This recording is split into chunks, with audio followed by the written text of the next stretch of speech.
Did you ever wonder why real estate agents always seem to want to price your home for a quick sale at a price that seems way lower than what you were really hoping for? Well, the real answer is probably going to shock you because in markets like we are experiencing today, a quicker sale for less money today is the way to make sure that you sell for more. And in today's video, I'm going to explain to you this secret that every single real estate agent knows will actually put more money in your pocket by, yes, listing your house for less than you want. And this industry secret, known by real estate agents everywhere, can be yours right now for the low price of subscribing to the channel and clicking the like button for the YouTube algorithm. And of course, if you need any real estate advice here in my local markets of North Delta, Surrey, or Langley, BC, well, you can book a private one-on-one call with me right now using the link in the description below. But enough of all that. Let's get on to pricing your home for less and therefore making you more than if you were to price your home for more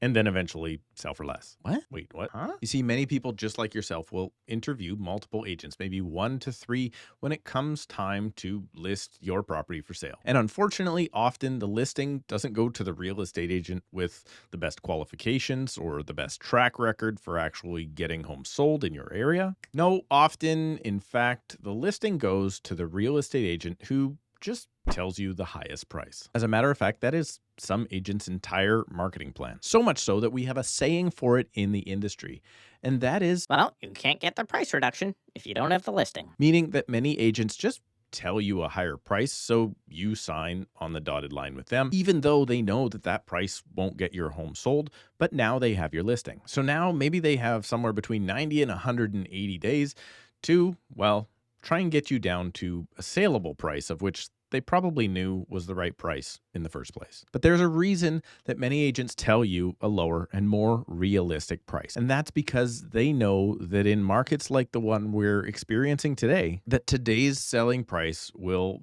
be a whole lot higher than it would be in the future. For example, the Fraser Valley market has dropped an average of 2.6% across all asset classes for each of the last 6 months consecutively. And those are the numbers we're going to use today in my cheesy example, complete with terrible visual aids, just in case you're a little slow like me and you need visual aids. So let's hop into my cheesy visual aid for everyone to see, and this is actually just on my iPhone. So let's see if this works. Okay, so let's say for instance you sat down with your real estate agent and he showed you recent sales of properties, and I don't know, let's say your property was worth somewhere around $950,000 compared to other properties that have sold that were similar to yours.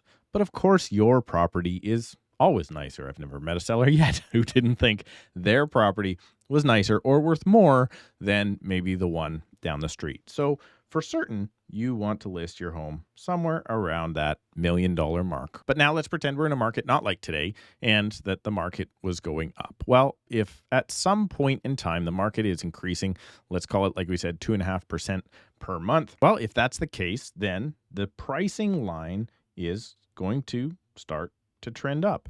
And sure, it's going to take a little bit of time, but eventually, if you give it enough time and the market keeps going up, that maybe after so many weeks on the market, you will finally actually sell and get your price. Now, in this example, we've looked and it's taken the better part of 2 months to do so. Now, this isn't necessarily such a bad thing. If you're downsizing, hey, you got your price. However, if you're looking to upsize at that time, well, guess what? The upsized property that you were looking at went up even more. But like I said, you are happy with the price, and it's okay to overprice your home to sell for more in a market that's going up. But now let's suggest that your agent says, for instance, that over the last couple of months, the homes, just like yours, were selling in and around that $1 million mark. But maybe one of them sold 2 months ago and the other one sold a month ago. But you still want to list your home at that $1 million mark. But if the market is coming down at 2.5% per month, 2 months ago, sure, your neighbor did sell for that $1 million mark. But last month, another neighbor probably sold in and around $975. But it's a month later, and you don't like the fact that your agent suggests that you should come on at $950. But we have to remember the market is decreasing, and if it's on average 2.5% per month, and that trend is to continue, well, the line is going to look something a little bit more like this. So yes, your agent recommended 950 when you started the listing. And let's call it over the next 2, 3, 4 weeks, you understand and realize that yes, indeed, you probably do need to be at 950. So you then drop your price down to that 950 range. Well, unfortunately, we're down another month and probably another 2.5%. There's a really good chance at that point you're going to have to be listed at around 929. And you can't understand why at that time your agent is now recommending almost $20 or maybe $30,000 less than they originally recommended. Now for another 1, 2, 3, 4 weeks, you're on the market is going down, and you're just sticking right around that 950 range. And then at week 7, because I don't know, maybe you're getting a divorce or that job transfer is coming a lot faster than you think, you go to your agent and say, okay, well, what is the number I need to actually drop to in order to get this home sold? And now, unfortunately, that agent tells you, hey, we're going to have to be maybe $899 or less. Now, this all kind of sounds really simple. You have now sold for $899. Your agent tried to get you $950 in their pocket, but you wanted $1 million. And as a result, well, there's a really good chance you just sold for $50,000 less than you could have because you didn't like the explanation that, well, your agent knew where exactly the market was headed. But now I'm going to share with you the part of which is even more important in a market that is decreasing as quickly as the one that we're experiencing today. And that is, even if your agent today says that your place is worth right around $950, let's say we sign the paperwork today and it takes 2, 3, 4 weeks to get on the market to get your home saleable. Well, at that point, again, that market has probably started to come down. And if we take 4 weeks to come on the market, that's why your agent may be suggesting that kind of 919 price point, because you have to get underneath the market depending on how long it takes you to get ready for sale. Because there's another analogy we have in the marketplace, and it goes a little bit like this. If you're playing softball and there's a pop fly and that ball's coming down, the only way you can catch that ball is to get under it.